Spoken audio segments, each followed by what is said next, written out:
I told you ain't gonna stop God, and we're gonna keep going out there every day. Right now, just so you know, we do have a human trafficking victim. Now, this gentleman is saying he's a victim. He's a 22-year-old. We're just taking the word that we have for him right now. Now, he went to a local business, who contacted us. They gave him some food and water. He just escaped. He escaped the coyote, is what he's explaining. He escaped the people. He has 2 daughters in Guatemala, and he has to come up with $40,000 or they're going to kill him. Now, he was breaking down when he was saying this. Now, the business owner had a couple of their employees. There was a guy running around the wash in all black on the phone, another Hispanic, and he was like acting all crazy on the phone, and they suspected this was the guy that looked for this that was trying to get him. So this was the guy trying to get him. Huh? And, no, I know, I won't get yours. This is the guy that was looking for them. So we had a security team out there. Now, they did call law enforcement and ICE and everybody, and they're waiting around, and the business don't have their own security. So we've extracted them over to Camp Conklin is where we're taking them. Immigration, custom enforcement, we're not going to deny them access to him, but our teams are not going to allow them to apprehend him until our staff has a chance to get people out here who are experts in this and to see if there's any validity to the fact that he has 2 daughters and that he has to come up with money or they're going to kill him. Now, we do understand that they can send in people just to try to infiltrate, and they can send in people and set stuff up for us, but it's this is not some this is more, this ain't a random occurrence, and if it's being designed or controlled by anything, trust me, it's God. So either way, even if the enemy's coming in, remember, we step on scorpions and snakes every day. We don't care. We're protected. You're going to have faith. And if your faith ain't good enough, guess what? Mine is.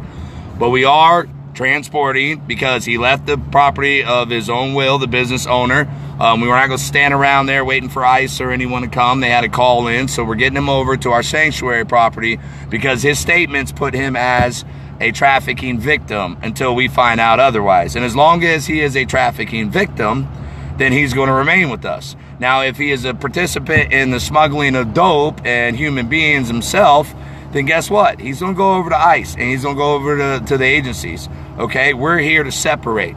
But right now, yes, we do have an individual who said he just escaped a coyote. He got picked up in the desert somewhere remote last night. He got escaped out of the car. He does have some blood on you see the blood on the bottom of his hand. So there are some things, some of his story isn't adding up, but we do have people, interpreters here. Right now he's been hydrated and he has food. We're going to make sure he has a comfortable spot, food, water, and then we're going to sit down and get our pastors and everybody out to talk with him and to see what's going on. But yes, we do have a suspected human trafficking victim that's with us right now, and we are transporting them to safety. Now, we had teams. We came out with 3 teams, and we do have our units at Bravo Base. So once again, we're not preventing any government agency from coming and talk to this individual. Okay, we're not going to do that. You're more than welcome to. But no one's taking him off until we can verify that he doesn't have 2 daughters in Guatemala and then his whole crying and breaking down, it wasn't he just I don't know. I'm going on God on this one. Something's I think he's just trying to set up and get us ready for what we're going to get ready to do, because these are scenarios we talked about, but now we're in them right now. So now we have to go through with the protocols we set off. Yeah, try not to run any red lights. We're okay. We don't have no one chasing us. This is time we don't want to get... but we are trying to get him back, and so we can get our ministry and everyone together. And once again, if this gentleman is, this young man, he says he's 22 years old, he's from Guatemala. He has 2 daughters. He has his sister's number and everything, so our families, our interpreters, they're going to contact his family. He's scared that they're going to go kill his 2 girls now that he escaped, and he has to pay them $40,000. He didn't have land to give them, but he has to pay them $40,000. And more than likely, this could be to where his payment's going to be, you're going to be a runner, you're going to be a runner, you're going to be a runner. We don't know the whole story yet. We're just going off what we have. What we have is a business who this is a Tucson business, and we got there, guess what? They shook our hands, they said, thank you, you guys are faster than the police. That's right. That's because they're undermanned and understaffed, and everybody seems to think that they're supposed to be able to do everything, but they can't. And because they can't, then the people have an obligation to step up. We have a responsibility. And the government's proved time after time that it fails. They cannot shut down these human trafficking corridors. I'm going to tell you something. You guys want to get down here, please speed it up. We've had a lot of stuff happening, all right? We had 3 fires pop up around here. We have ranchers that are telling us there's fires out there on the ground in a certain area. We think they're burning stuff, and we think they're destroying stuff, and we think they're moving. Right now, all of a sudden, you know, this pops up. There's just a lot of other things, too, related to even the dope industry, because you got to remember, we've been monitoring and trafficking the dope all through South Tucson to keep it off of our homeless vets. So there's a lot of things that are taking place. He could very well be a coyote. We do understand that. But that's for God to reveal. But until then, we're not going to leave this business waiting with some guy running around looking for this guy. We're going to get this guy someplace safe. And I'm not going to have my guys in a situation when a guy actually might see him and know he's here and comes up to the business and wants to start shooting or something to kill him. You don't know the situation. The safest thing we can do is extract them away from that business so they know that they can always contact us. We don't want nothing bad to happen to them. And get him someplace safe and give him a chance to tell his story. You know, right now he's scared. But we're going to try to show him that he has no reason to be afraid. And even if he's done something wrong, this gentleman very well may know where women and children are.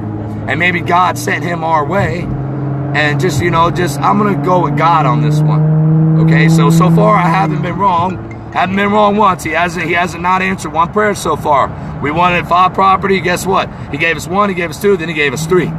He gave us 3 on the I-19 corridor, okay, to set up a place. Okay, we needed boots, they're coming in. We needed supplies. If you see the boxes and the packages and the gear coming in to keep our team safe, it is amazing how many people are just blessing us. And we are going to take care of our guys. Remember, we're going to have them all along. We're going to build a human wall corridor with scouts to prevent humans from being trafficked through our desert. We're going to prevent that, at least in the desert. And the citizens and community watch and people in the city, you're going to have to be vigilant. Now,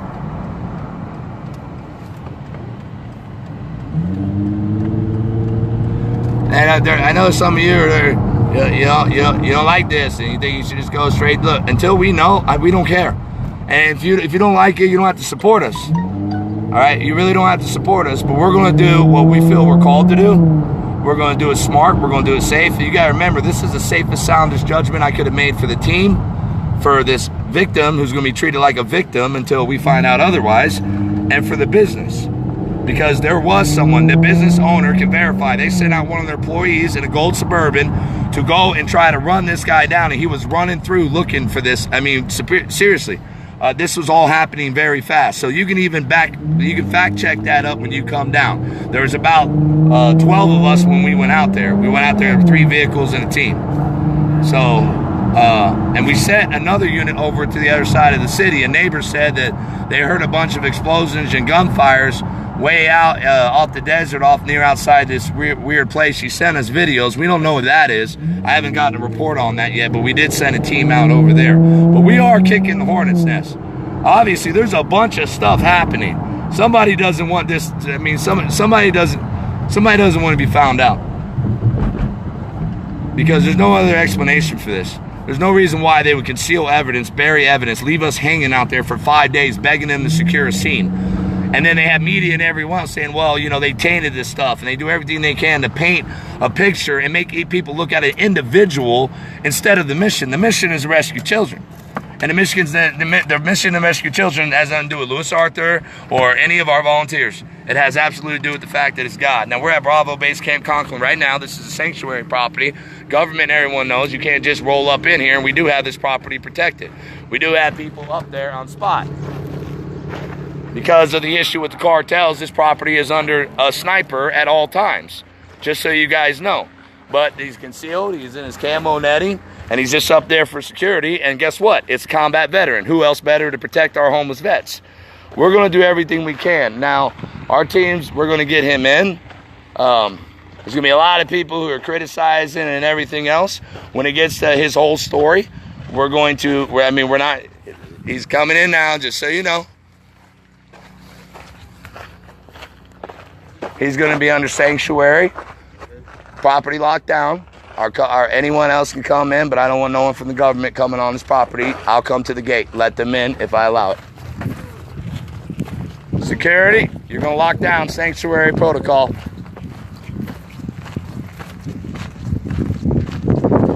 So we're going to get him food. We're going to sit down. We're going to make sure he feels comfortable.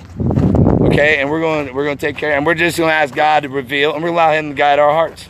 That's it. And guess what? If he turns out to be a bad guy, he turns out to keep lying and everything or anything like that, there are some things that's confusing our interpreter. So we're going to just go from the beginning with him. And if everything's there, we just don't want him to be scared. Well, now he just saw, he had, like, if we stay here, you know, in about 4 hours, immigration's going to show up, and then, you know, you're going to go to jail, or we could take you over to our church, our sanctuary property, our shelter, and we'll take care of you here. Now, our teams are in there with him right now. This individual claims to have just escaped a coyote. He ran up to a business that's not even connected with us. It's all the way on the other, well, it's on the north side of town, but they've been watching what was going on, and they called us right away. The manager, they had called ICE, and right after they had called ICE, they called us, and we were there. I sent him a time, said we'll be there in 8 minutes. I think we got there in 5. And he shook our hand and said, man, you guys get here faster than the cops. This is all true, and all this is unfolding, and I'm going to sit back and let God do this one. Okay, he's got people in here. He's got people that are I mean, not even bilingual. They speak a lot of languages. They're very intelligent, and they got good hearts. And they come out and they help us take care of the poor. Well, who better to interview this guy than someone who's going to treat him with love and compassion? I know people say, oh, they got experts, and these people know how to squeeze this intel and everything out. We're gonna let God reveal what God reveals. If it comes down to it. What? You need a fridge? Those don't work. If I get another fridge dropped off, though, I'll let you know and I'll put it aside. We might have a little one. Sorry, guys. Hold on. Yeah. When'd you get an apartment? Congratulations. All right. If we get another little fridge or we got one worked up, let's get him one. Oh, you just brought one? Oh, yeah? I just cleaned out my office. Oh, well, call him back. We can actually transport it up to his apartment. That's God right there. Somebody's coming up. We got a volunteer just bringing in a little fridge right now. See, there you go. Okay, yeah, I'm telling you. Yeah, okay. I'm not worried about this. There's a hedge of protection around this property, and every one of you hit your knees and pray that the truth is revealed. Huh? Yeah. This guy's got an apartment now. They ain't got a fridge. These two we have right here, they're broken. Hey, so. What's your first digits? Not right now. They need you to Alpha 10. Okay. Here's your keys back. Thank you.